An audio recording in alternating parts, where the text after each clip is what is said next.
Around Dodge City and in the territory on West, there's just one way to handle the killers and the spoilers, and that's with a U.S. Marshal and the smell of Gunsmoke.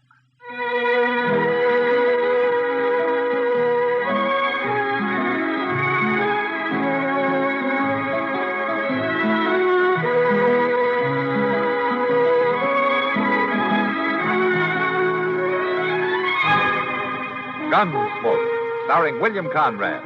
The story of the violence that moved west with young America. And the story of a man who moved with it.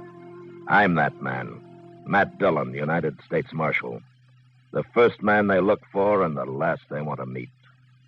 It's a chancy job, and it makes a man watchful. And a little lonely.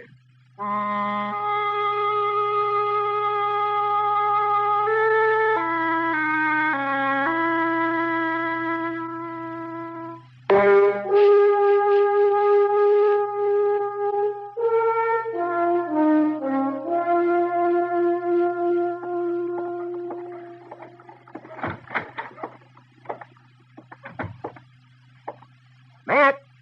Oh, Matt, where are you? Is that you, Doc? Sit down. I'll be right in. Thank you.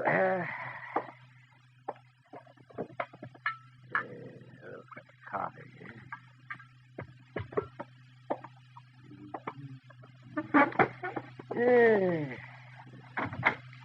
How are you, Doc? How's the coffee? Fine, fine. Pour yourself a cup. Well, gee, thank you. What were you doing out there, Matt? Watering the prisoners? I haven't got any prisoners now, Doc. Oh, then you're falling down on the job. Offhand, I can think of a dozen men around Dodge that ought to be in jail. Well, you give me a list. I'm going to need somebody to bring to trial next week. You are? Well, what do you mean? Well, there's a new circuit court judge coming. He's going to be disappointed if there's nothing for him to do. A new judge? What happened to Judge Brookings? Well, he just needed help, I guess. After all, he has to cover about the whole of western Kansas. Well, who is this new man? What's his name? By the name of Stokes. Judge Stokes. That's all I know about him.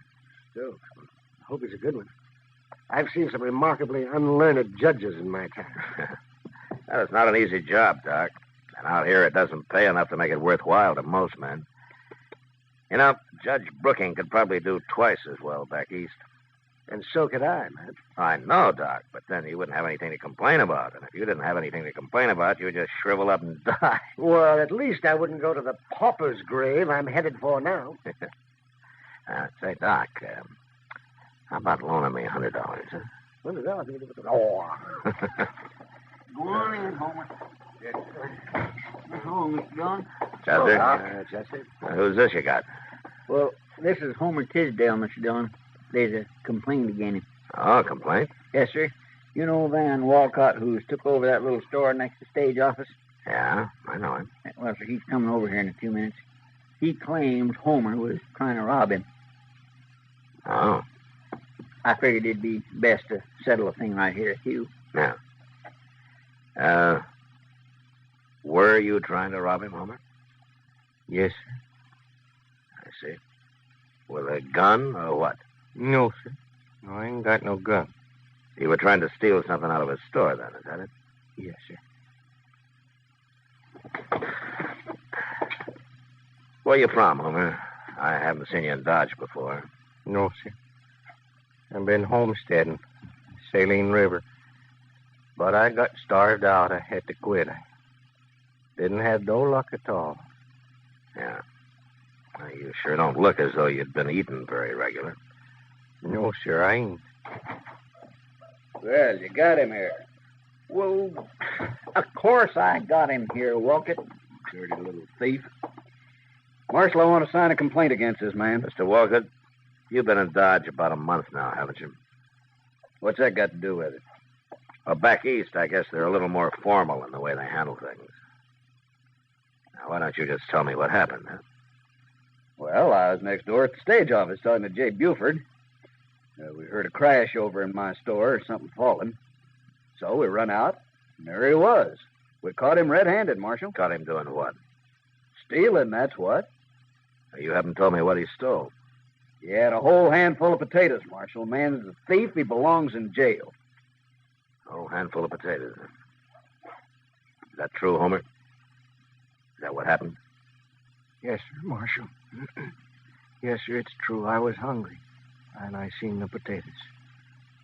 I thought he wouldn't miss a couple. I could pay him back later. Man who steals belongs in jail. Look, Walcott, he shouldn't have done it. I admit that, but... Then throw him in jail. But I can't do that. Why? Well, for one thing, Chester and I have to ride up to Fort Larned for a few days, and there wouldn't be anybody here to watch him and feed him. Leave him some water. That's all he needs. Chester, Yes, sir. you take Homer over to the Long Branch. Maybe Sam Noonan can put him to work sweeping out or washing glasses or something, huh? Now, look here, Marshal. You ain't going to make a fool of me. Get going, Chester. Marshal, I'm telling you. Mr. Walcott, why don't you get back to your store? Maybe somebody's found a few pennies and wants to buy that handful of potatoes.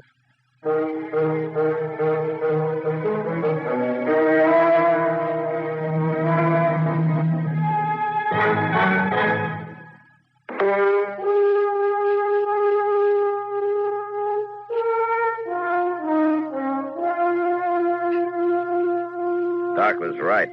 There probably were a dozen men around Dodge that should have been in jail. But if the law was going to start locking up men like Homer Tidsdale, I figured they wouldn't need me to handle the job. At least that's what I thought on the way to Fort Larned. It was 4 days later when we got back, and I found out different. We were riding up Front Street past the stage office when J. Buford, the stage company manager, and Van Walcott spotted us and started yelling. I had Chester take my horse while I got down and went over to see what they wanted. Oh, you come back just in time, Marshal. Done what I said, it wouldn't have happened. I was just telling Walcott. If you didn't get back today, we'd have to do something ourselves. What's the trouble, Buford? Murder. Murder and robbery, Marshal. Right there in the stage office. Charlie Reynolds is dead and $10,000 is gone. Happened this morning. Hold up. It was about 8 o'clock, Marshal. And I'd just opened up my store and gone into the stage office to say good morning to Jay. He was standing there talking to Charlie Reynolds, and, well, I no sooner got inside than the voice out back yelled at us to throw up our hands. And we did, too. And then this gunman come forward wearing a mask. He knew right where the money was, too. I had it in the treasure box waiting for the stage to go north, Marshal. And this gunman opened it up. It was all bills. And he scooped them out into his pocket. And then he stood there, Marshal, and he told us not to try to follow him. And then before we could even move, he pulled the trigger on poor old Charlie Reynolds and killed him. Just like that. No reason at all. You didn't follow him. He got away. Well, now, who's going to follow a killer like that? We ain't crazy. Any idea who it was? You bet we do. Who? That mask. That didn't hide nothing. Well, who was it? Homer Tidsdale. What? Just as plain as day, even if he hadn't spoke. Homer ain't so meek as he looks, Marshal. He's a killer, that's what he is. All that other's just pretending. You should have put him in jail first off. Any idea where he is? He must be halfway to Texas by now. But you better find him, Marshal. Yeah.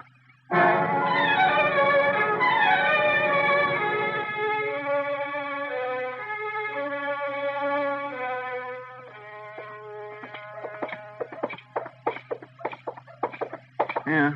That Homer's a mighty cool one if he is still in Dodge, Mr. Dillon. Maybe he hasn't heard about it yet, Chester. You don't think he did it, do you? Well, we'll ask him if he's in here. There he is, sweeping out back them tables. Yeah.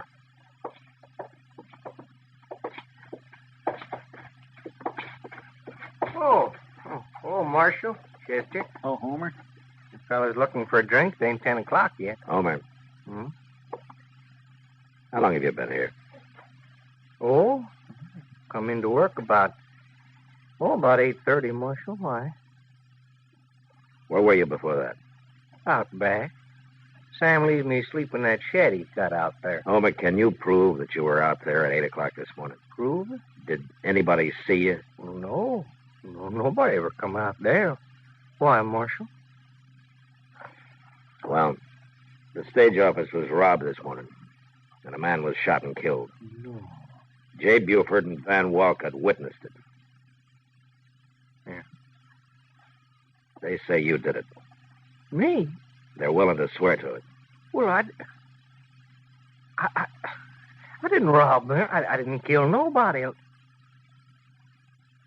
I wouldn't do nothing like that, Marshal. You don't believe them, do you? Doesn't matter what I believe, Homer. There are 2 witnesses. You haven't even got an alibi. Well, I was right out back there, Marshal. I was eating a little bread and some bacon that a fellow Will you gave promise me. me something, Homer? Well, sure, Marshal. What? You promise me that you won't leave Dodge. I'm in bad trouble, ain't I? Yeah. I won't run. I promise. 3 days later, Judge Stokes' circuit brought him to Dodge. I went over and talked to him about Homer Tidsdale. And it was like talking into a rain barrel, or rather a whiskey barrel. The judge seemed to have more interest in corn liquor than in the law. And all I could get out of him was that a jury would have to decide the case. So the following Monday morning, court was opened in an old dance hall across the railroad tracks. A jury was sworn in, and Judge Stokes took over.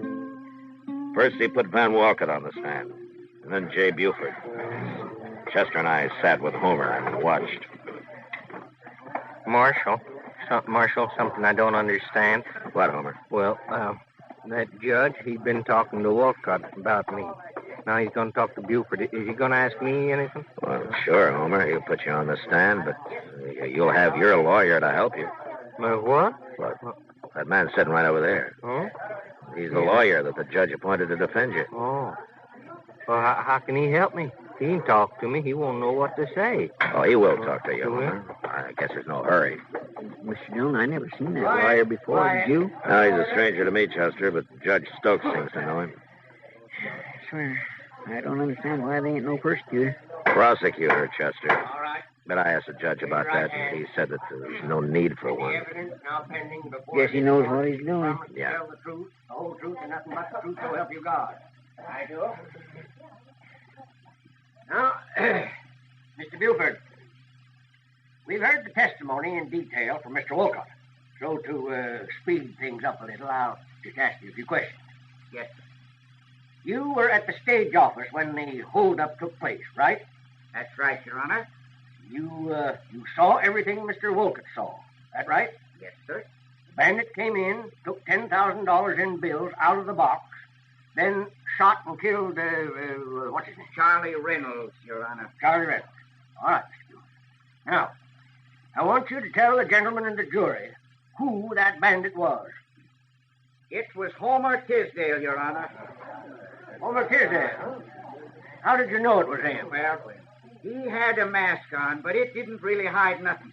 It was him, all right. And besides, it was his voice, plain as day. Then you knew him before? Sure. The day we caught him robbing Walcott's store. He's been a thief ever since he come to Dodge. Oh, now, look here. Your Honor. You're out of order, Marshal. But, Your Honor, he's giving the jury a wrong impression of this man. Now, believe me. You sit down, Marshal, or I'll hold you in contempt. Your Honor, don't you understand? All right. There. That's better. The jury's competent to judge the evidence, Marshal. All right, Mr. Buford, you may step down. Yes. We'll now hear from the defense. Take over, Mr. Ship. Oh, Marshal, you didn't talk to me, didn't ask me nothing. You said he would. Just wait a minute, Homer. We'll see what your defense says about it. May it please the court and the gentlemen of the jury, you've heard the evidence. I rest my case. What? Marshal? That ain't no defense. What does that mean, Marshal? He's sitting down already. Marshal? He can't do that. All right, silence. Silence in the court. Silence. The jury will retire to consider the evidence, and it'll return with its verdict in, say, a half hour.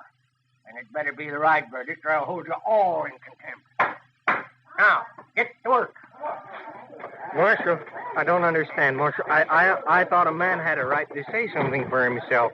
Yeah, so did I, Homer. And that defense feller, he didn't help none. Where's the judge going now? Outside for a drink, I expect. Well, what? You wait here with Chester. Will you talk to him, Marshal? Tell him I didn't do it. I'll be back, I Homer. didn't do nothing.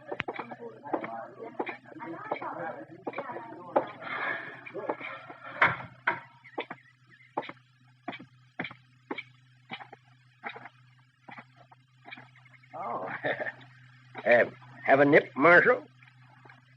No, thank you, Judge. I always like to get the jury out. Gives a man time for a little refreshment.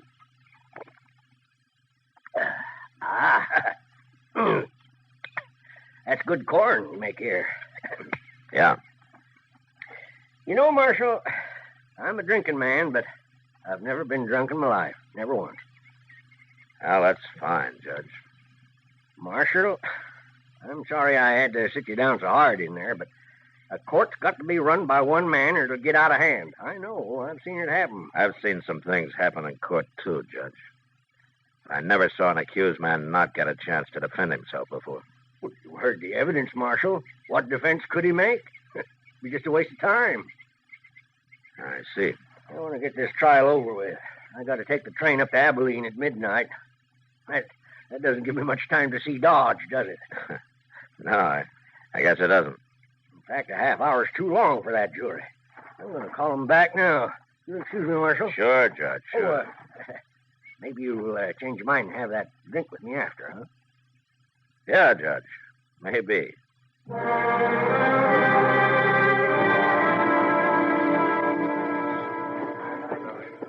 Well, he sure didn't give that jury much time, did he, Mr. Dillon?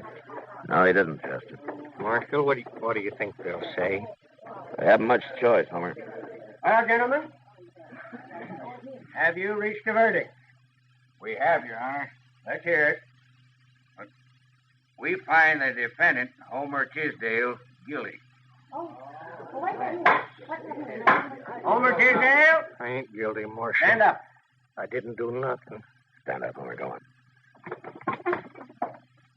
It ain't fair. Homer Tidsdale, you've been found guilty. Where's the money? What did you do with that $10,000? I ain't got it, Judge. I didn't take it. Honest, I didn't Silence! take it. Since you won't tell us where you buried that money, I'm going to sentence you. For robbery, you get 20 years in prison. 20 years. But you'll never serve 'em, Homer Tidsdale. You're a double-dyed monster, and your hands are steeped in human blood. Creatures of your like aren't fit to live. Away with you. And for murder, I sentence you to be hanged by the neck until you are dead. Court dismissed. Marshal, did you hear him? Did you hear what he said? I declare I never seen nothing like this. There might just as well not have been no trial at all. Take Homer to jail, Chester, and keep him there. Well, it ain't right, Mr. Dillon. It just ain't right at all. Do it, Chester. Yes, sir. Where are you going? I'm going to have a drink with Judge Stokes. What? Yeah. We're going to become real good friends.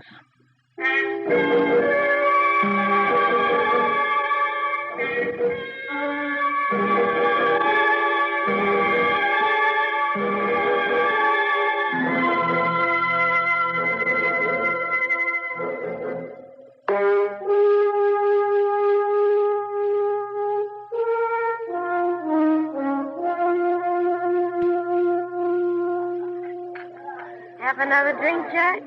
No more, Miss Kitty. I've got to be going. Ah, pour him one, Kitty. He's got an hour yet before his train leaves. Have you, Judge? Sure. You'll have another, Judge. There you are. You can't sit around a whole hour without a drink. I told you, Aren't you enjoying yourself, Judge? Oh, it isn't that, Miss Kitty, but, I haven't been alone all day long. Well, it's been my pleasure, Judge. I don't often get a chance to be with a man like you. I know, but Sure. there must be things you have to do. I just don't feel right taking up all your time this way. Oh, don't worry about him, Judge. People don't get really serious about breaking the law around here until after midnight anyway. That's right, Judge. I'll tell you what I'll do. I'll put you on the train, and then I'll get to work. Huh? No, I don't want anybody to put me on the train. Well, it's less than an hour from now. Marshal, I insist I go alone. I'm going to leave now. Well, it doesn't take that long to get to the depot, Judge. I want to walk around first by myself. I like being alone sometimes. Well, everybody does. Oh, okay, Judge. Sure, I understand. You go on alone if you want. Well, I'm grateful to you, Marshal, for all you've done. Well, it was a pleasure meeting you, Miss Kitty. Goodbye, Judge. Look me up when you come back. Of course. Goodbye. Goodbye, Marshal. Goodbye, Judge. Goodbye. Let me know when he gets out the door, Kitty. I will. I don't know what this is all about, Matt, but I hope I did what you wanted. You were a big help. Got pretty tiresome till we came in here. There he goes. You better hurry if you're going to follow him. Yeah, I'm going to pick up Chester first. I think I know where the judge is going. I'll see you later, Kitty. Yeah, sure, Matt.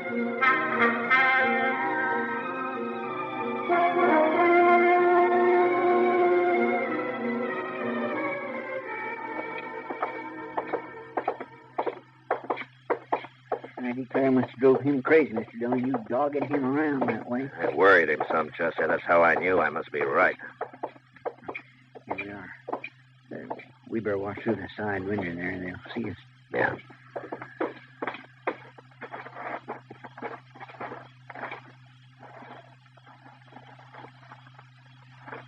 Can you see anything, Mr. Dillon? Yeah. They're in there, all right. Judge Stokes is with them. All right, come on. We'll walk right in the front door.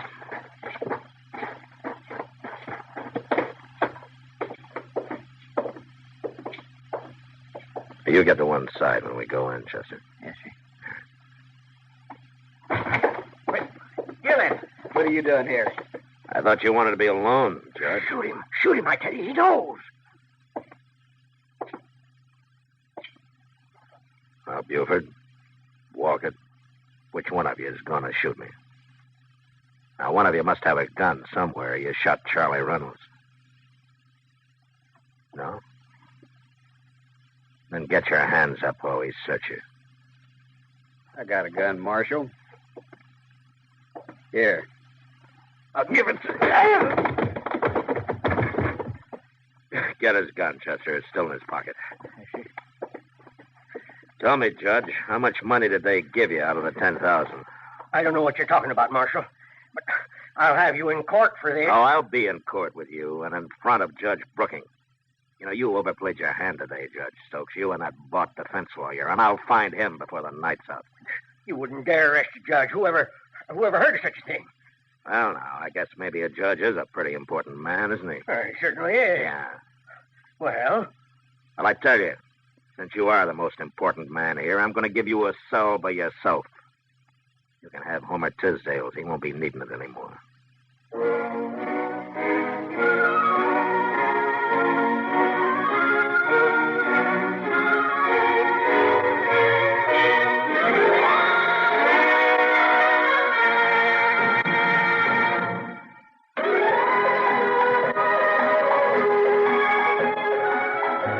Gunsmoke.